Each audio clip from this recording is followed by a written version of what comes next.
बजे भोरे से।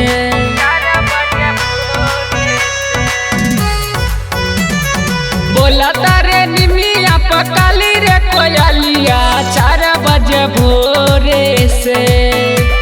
हाँ सुतल बारे मैया जगा दे रे मलिनिया कहतानी बतियाई तोरे से।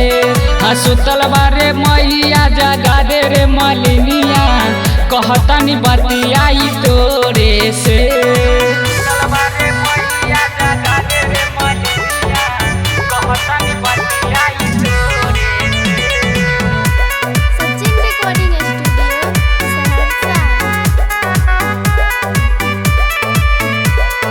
पूरब से सूरज के ज्योति फूटल बाटे मैया के दर्शन ला भीड़ जुटल बाटे। हाँ धोबे खातिर माई के चरनिया लेके अब गंगा जी के पानिया। धीरे धीरे बतिया तू कानवा में बोला बोले तनी जोरे से। अरे सुतल बारे मैया जगा दे रे मलिनिया कहतानी बतियाई तोरे से। सुतल बारे मैया जगा दे रे मलिनिया कहतानी बतियाई तोरे से।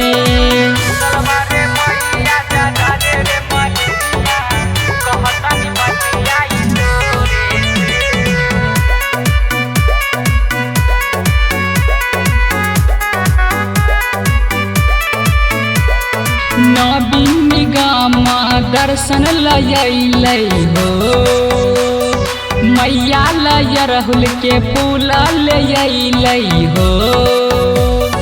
करे ललेंदर गीत करिया आके रोज माई के दुआरिया।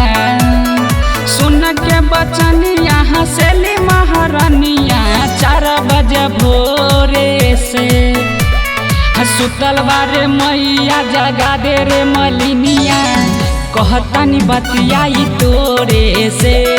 सुतल बारे मैया जगा दे रे मलिनिया कहतानी बतियाई